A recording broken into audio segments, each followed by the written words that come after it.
Oh, hello there, welcome to the Lasland video channel on YouTube.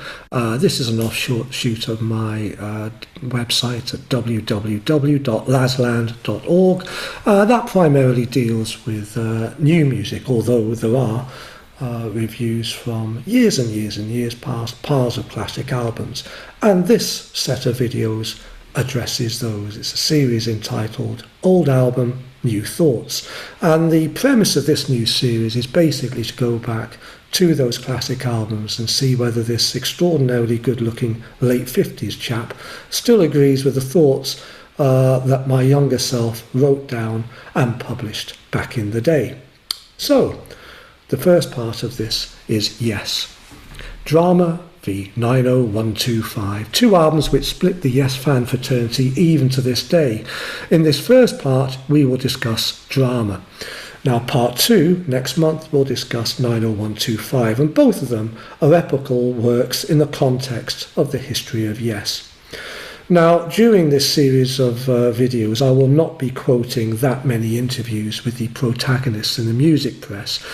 Such interviews tend to be rather like political interviews. The subject tends to want to either flog you something or present themselves in the best possible light, with sometimes only a casual relationship with the truth. I will express my opinion, my viewpoint, and come to my own conclusions. Now, when I originally wrote my review of Drama, I said that I found it impossible to listen to it without prejudice. The ghost of John Anderson hung over everything. I said the band could survive, and indeed had before, without Rick Wakeman, Relay being a favourite LP of mine, but not without the man with the golden voice. I said that Machine Messiah, the opening track, was a good piece of music, but the remainder faded into the very average at best, unsuited to the Yes canon. Now then, the basic question and premise of this video is, was I being unfair? By contrast, I described 90125 as a fantastic achievement. I called Steve Howe slightly hypocritical for condemning 90125 as mere pop rock whilst he was chasing dollars with Asia, and I said the album was essential commercial progressive music, a masterpiece of its kind. So, these two parts of the video will discuss how do I feel about them both over 40 years later. So, let's go back to the origins of Drama.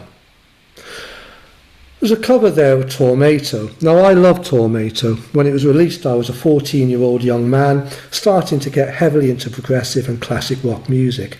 I still thrill to the opening bars of Future Times, a breath of musical fresh air as compared to the commercial new wave music most of my peers devoured.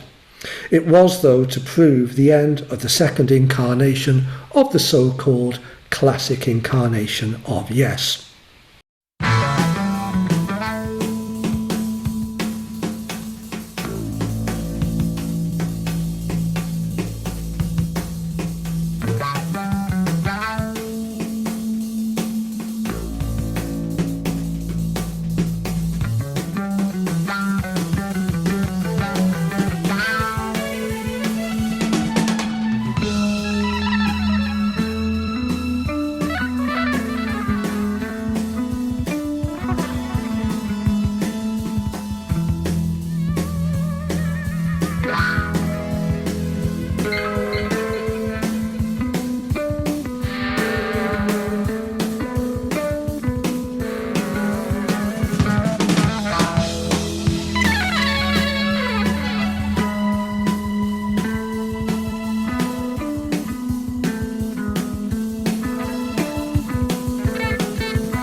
night so painful.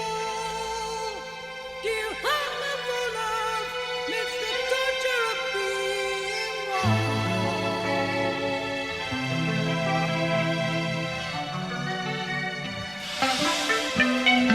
On the passing light of reason, have you seen you inside? It's the being of everyone.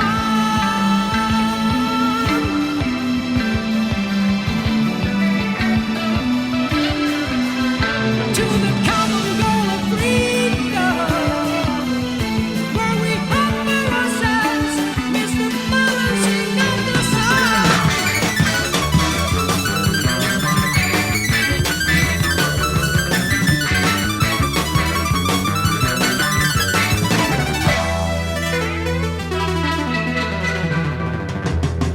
Where we are coming from, or where we go, we are running back out of the sound. Where we are coming from, where we are coming from, or where we go, we are running, no, we go around and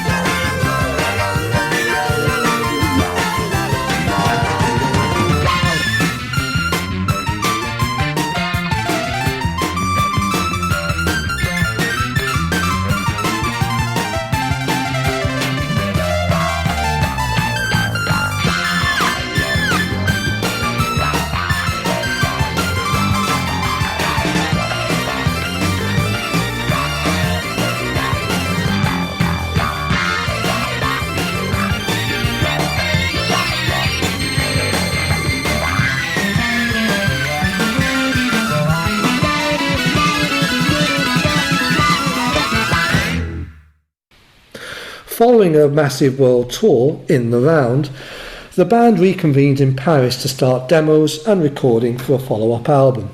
It all ended in tears, with Wakeman and Anderson leaving following a boozy heart-to-heart, both complaining that the band was no longer their Yes.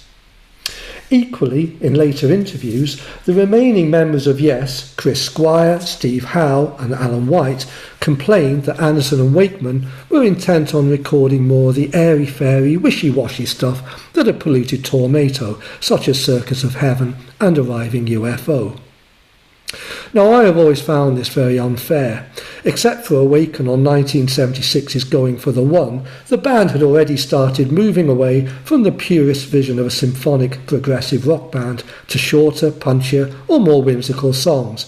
Besides which, on Tormato, the remaining trio's names were on the writing credits on all barring 2 of the 8 songs. It was as much their album as it was Anderson and Wakeman. They equally owned it. In essence, they had fallen out with each other. Also, while still selling out vast stadia in the United States and decent-sized venues in the UK, the commercial landscape had changed. Prog was no longer fashionable, and it was also condemned as dinosaur rock, and these lovely boys you're about to see in this photograph had essentially taken over in the popular and fashionable media. Now, I think that Chris Squire especially thought that the band had to move into a different musical arena to stay relevant and, crucially, maintain some sort of commercial success. The intimate connection between Drama and 90125 and the reasons both came into being basically are because of this man. Now, Chris Squire was a supreme bass player, the finest I have seen, with the possible exception of John Entwistle. He was also quite ruthless in how he saw his band and his income. Squire lived the rock and roll lifestyle to the full, in stark contrast to the image of dippy hippies most of the press and us associated with Yes, and I believe that he dreaded the loss of an income to suit that lifestyle. In short, he would do anything to maintain that lifestyle, and the history of post-Tormato Yes needs to be seen in that critical context. The meeting with the 2 young Bugles as the rump of Yes considered how to carry on was fortuitous, because these young men, despite the music which made them stars, were Yes fans.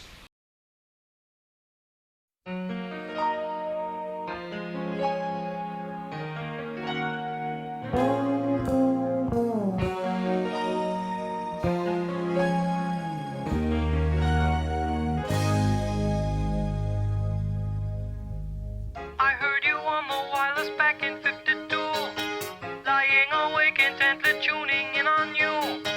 If I was young, it didn't stop you coming through. They took the credit for your second symphony, rewritten by machine on new technology.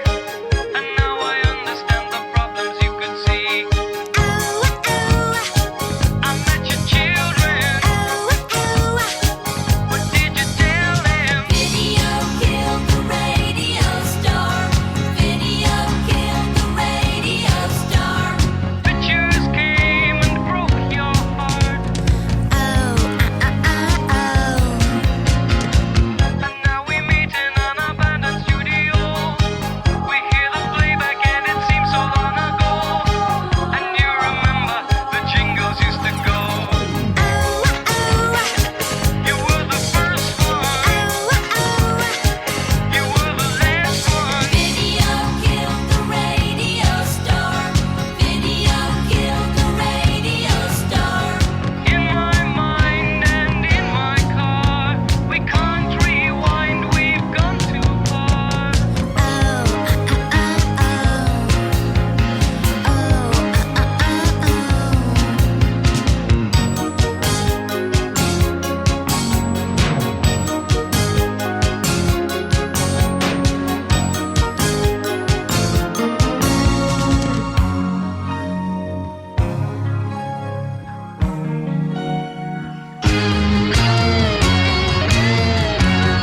Video killed the radio star.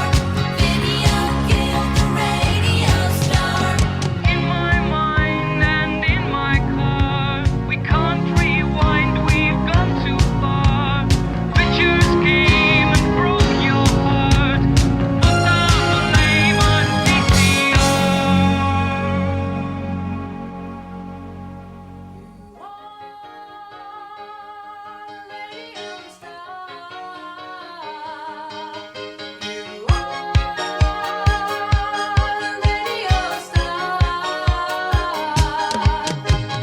Video killed the radio star. Video killed the radio star. Video killed the radio star. Video killed the radio star. Video killed the radio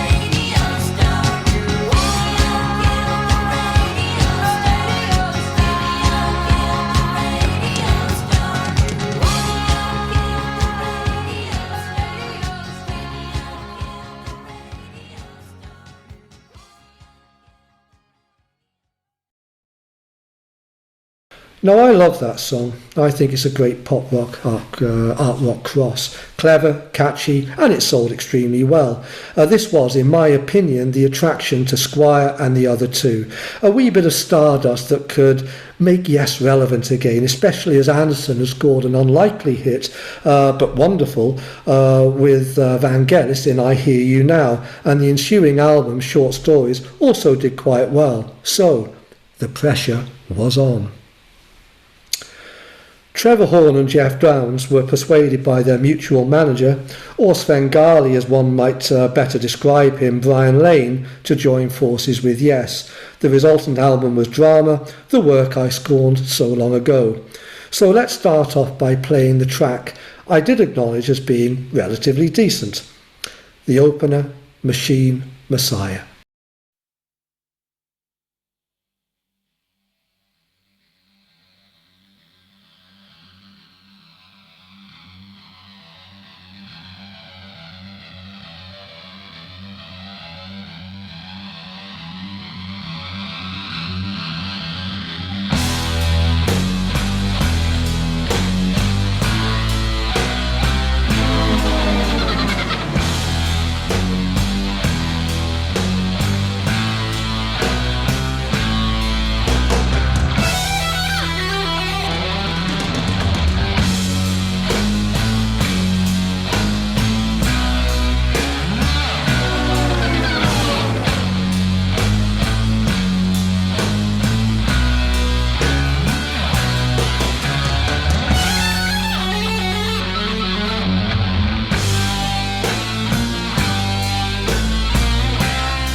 summer has gone.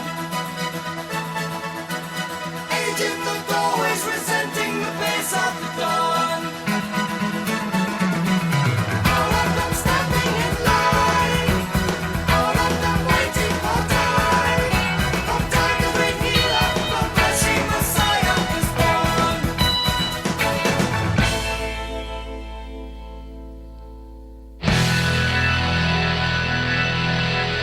Cables that carry the light to the cities we build. Threads that link diamonds of light to the satanic mills. Ah, to see it everywhere. That we feel it every day. And know that maybe we'll change. Up with the jazz. Finally, adolescence and ultra stars.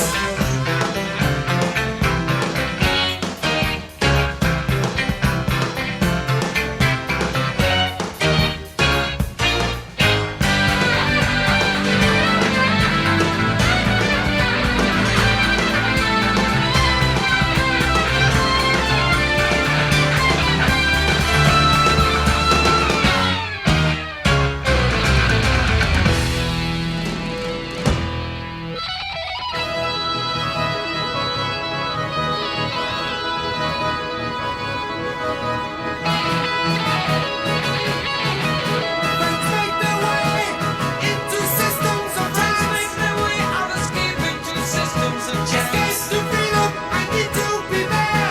Waiting and watching, the tables are turning. I'm waiting and watching. I need to be there. I'm there to see them walk away. To be there when they say they will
Machine Messiah, the mindless search for a higher controller. Take me to the far and hold me. Show me the strength of your singular eye.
into the fire.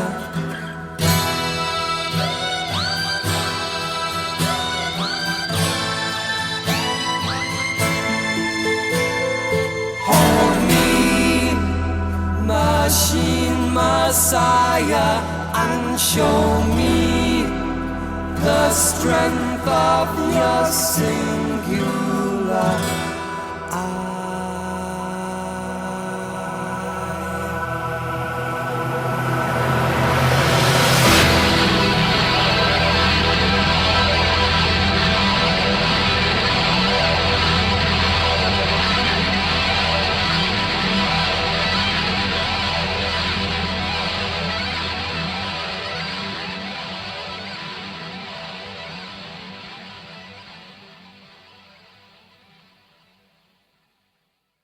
Now firstly, you are hearing the remastered version on this video.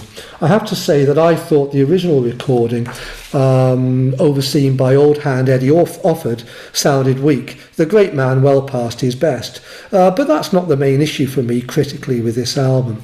Many fans of drama who swear by it like to say that this album brought back the old Yes. Now this is a good piece of music, but it doesn't sound anything like classic Yes to me. It's a strong slab of classic rock meets Pink Floyd, meets elements of Yes and Bugles, and I think it's time we're a little bit more honest about it. Machine Messiah would not have featured in this form on any Yes album prior to it, and that is its strength. It was something new. Steve Howe is imperious. The rhythm section was still unparalleled. Jeff Downes presented himself as a keyboardist supremely suited to this fusion of the two bands. And I like Horn's vocals, especially his harmonies with Squire, which was a feature throughout. There is some whimsy, which was certainly repeated on the Fly From Here suite, not included on this album. And there is a post-punk starkness to some of it, which of course Horn and Downes brought to the party, with some elements of Relayer in parts, and for that matter Pink Floyd's Wish You Were Here, updated for the new decade.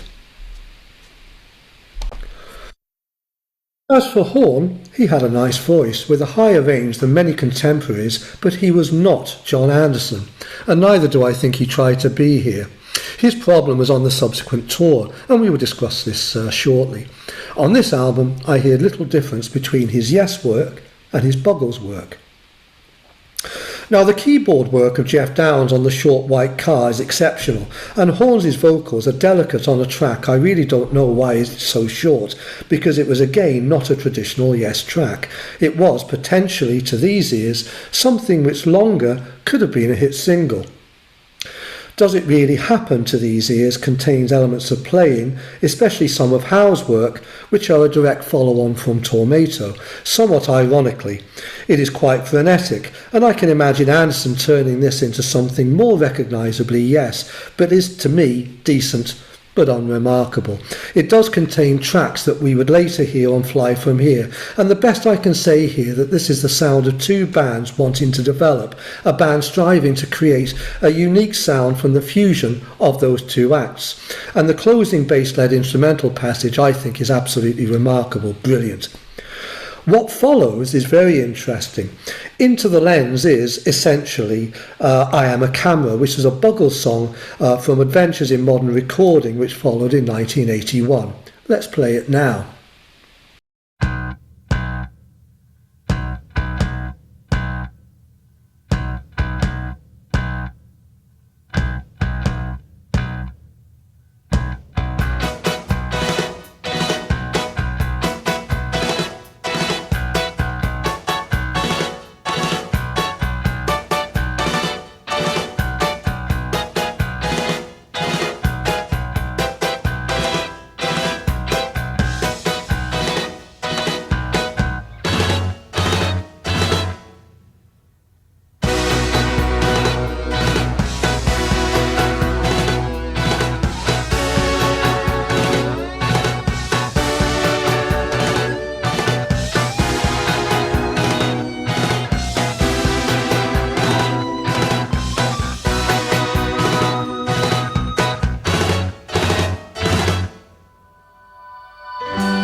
There is no escape.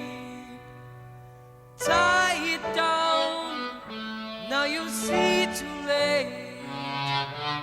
Lovers, they will never wait.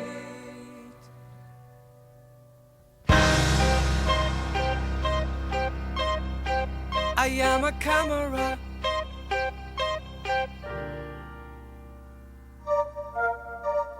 I am a camera.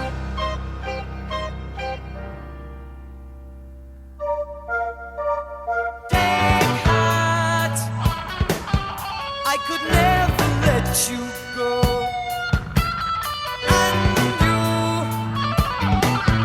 always let the feeling show. Us, oh, how you never broke your heart. How you lose them if you feel the feeling starts. I am a camera, camera, camera. I am a camera, camera, camera.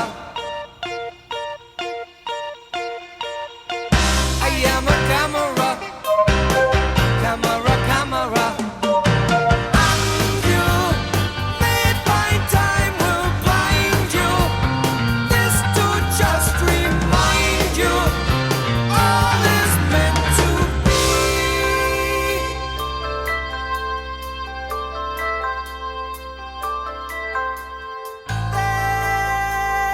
There, by the waterside, here, where the lens is wide, you and me, by the sea, taken in tranquility.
I like to think I am more open-minded now than I was back in 1980. I've listened to this track a lot in the past couple of weeks after a long break from drama. I think it's a great piece of music. The version here on drama is the perfect mix of electronic power pop rock and intricate progressive musicianship, Howe especially playing some gorgeous guitar, with Horn not trying to be anything other than himself. Downes all the while providing a quality backdrop of the type that Wakeman had forgotten to do. Quite minimalist, and really very good.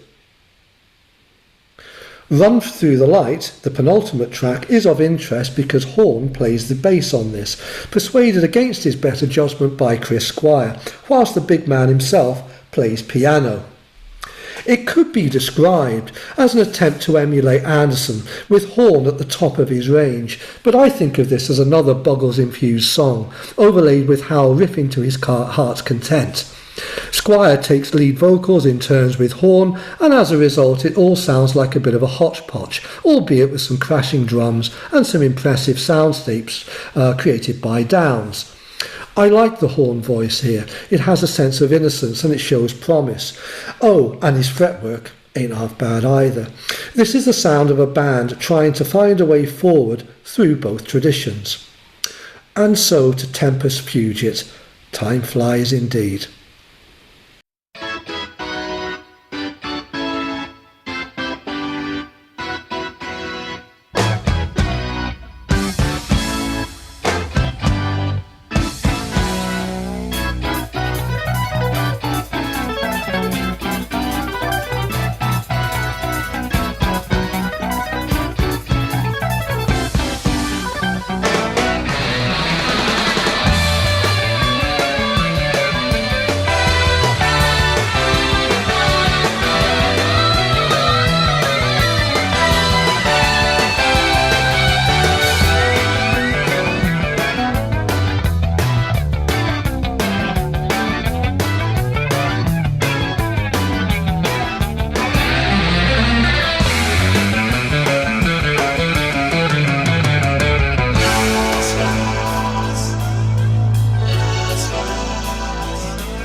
This is a funk rock track, a corking track which fuses the best of quirky pop tracks such as Going for the One with some electronic music, and emphasising in the lyrics in capital letters Y-E-S, yes. It is very wordy, and I still find it all a bit too frenetic. I was never a huge fan of the Going for the One title track anyway, and I find this just as annoying in the way that the music has very little room to breathe. Again, there is an irony here in that it takes a huge amount from the very sound of the previous two Yes albums the remaining members of the band seem to dislike so much. The talking synths, by the way, sound quite dated in 2024, but at the time they would have been regarded as quite cutting edge. So, that is the album. Before my conclusion, a brief history of the end. I saw this line-up at Deeside Leisure Centre, the venue where a couple of years before I had seen my first live gig, Motorhead on the Bomber Tour. It was in truth little more than a cattle shed, as was the other venue we went to back then, Stafford Bingley Hall. Neither were designed for comfort or for sonic pleasure. Back then, though, that didn't bother this callow youth. What struck me watching this band was the booing and various objects that were unsuccessfully in the main trying to reach Trevor Horn on stage, instead soaking the rest of us trying to enjoy the gig. I admire Trevor Horn. As a musician and producer, his achievements tell their own story. Even watching a band back then I really didn't like that much because my personal musical hero wasn't playing. I felt a real empathy with Horn as he endured not just the booing but so obviously struggling with trying to recreate John Anderson's songs.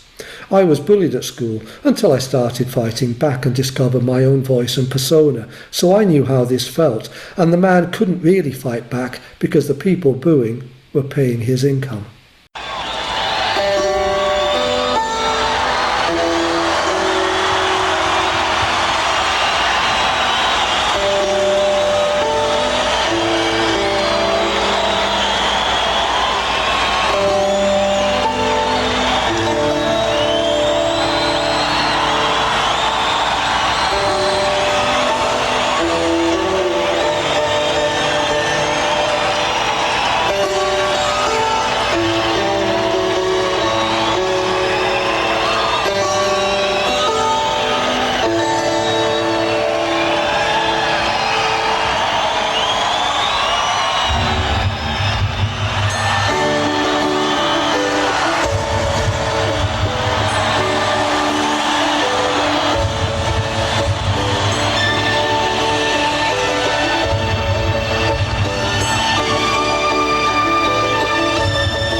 Now, you are listening to a very rough recording of this version of Yes playing And You and I, that classic from Close to the Edge.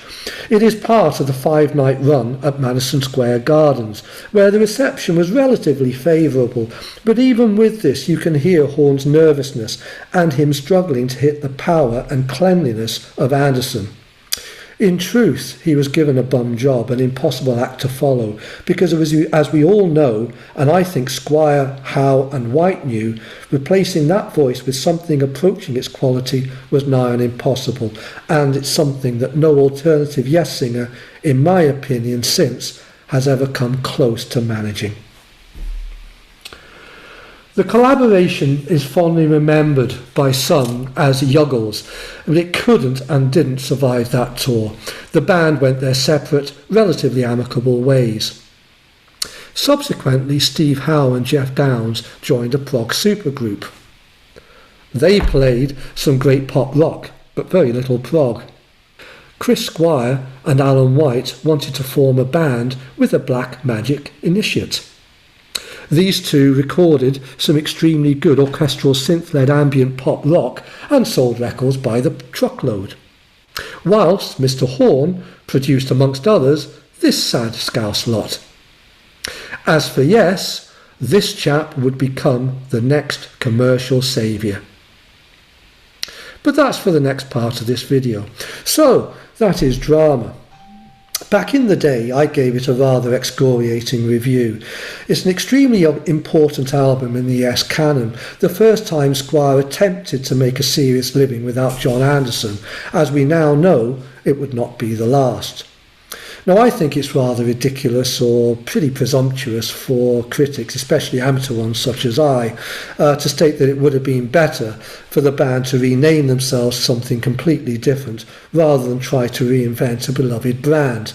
They have every right to call themselves whatever they wish, and that's not really my problem with this particular lineup. In hindsight, Drama is a decent album. It's not a classic, but neither is it a crock of shite. It is a very interesting album. The sound of 5 very talented musicians attempted to forge something that would sell sufficient numbers to warrant the Yes band continuing. My feeling is that it was not the album which destroyed this lineup, but Squire especially wanted to reconquer the world with a humongous tour which Trevor Horn was neither ready for nor indeed suited for, actually. A more modest effort, or perhaps no live shows at all, might have been better. Perhaps a second album based around the Fly From Here suite and some other developed fusions of the two band traditions, or even a third, more mature effort, and then some live shows with a Horn-led Yes rather than trying to recreate John Anderson Yes. Because within Drama there were some extremely interesting musical ideas which, had the band been given time to breathe and develop, might have matured into something special. As it was, Drama became the first instalment of what would become the Yes soap opera, the musical drama, quote, which continues to this day, with an official Yes touring and, only just announced at the time of recording this video, yet another John Anderson tour playing his favourite Yes songs. So, Drama. A good album. Not a stinker, not a masterpiece. Instead, a damn good musical collaboration between two very different musical traditions, which had the potential to become something quite special, and was simply not allowed to, in my opinion. So, as I said before, the second part of this video will deal with 90125. Do I still love it? Let's find out next month. In the meantime, if you've enjoyed this video, that's the thing to press on. Like it, please, and if you fancy seeing some more of this type of stuff, please do subscribe to this video channel. So in the meantime, in a couple of weeks' time, there will be the next instalment of my Ruminations video, which will feature new music, and the next part of this video in about 4 weeks' time. So thanks very much for watching. See you all very soon. Bye-bye.